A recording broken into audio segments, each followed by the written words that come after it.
Hello everyone, আজকে যাচ্ছি মামা বাড়ি। দিদি এসেছিল বলে অনেকদিন পর ঠিক করি মামা বাড়ি যাব। তাই ফার্স্টে চলে যাই খাগড়াবাড়ি, আর সেখান থেকে বাস ধরার জন্য রাস্তা পার করে ধুবড়ির বাস ধরি।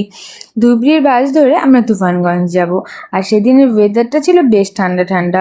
এদিকে আমি আর দিদি কিছু ছবি তুলে নিই। আমাদের এখানে 3-4 দিন নাগাদ বৃষ্টি হওয়ার কারণে রাস্তার চারপাশে জল জমে গিয়েছিল, পুকুর নদী সবই ভরে গেছে প্রায়।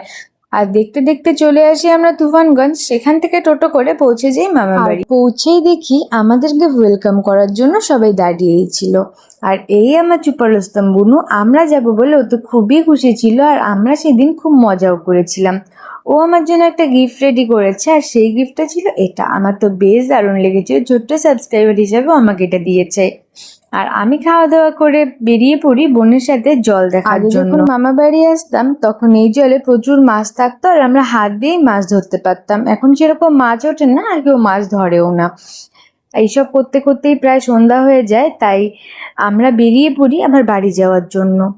এইদিকে রাস্তায় অটো চলে আসে, অটো করে চলে যাই কোচবিহার, আর কোচবিহার থেকে আবার অটো করে চলে যাই পুন্ডিবাড়ি। তো আজকের মতো মিনি ব্লগটা এটুকুই। দেখা হচ্ছে নেক্সট মিনি ব্লগে। টাটা।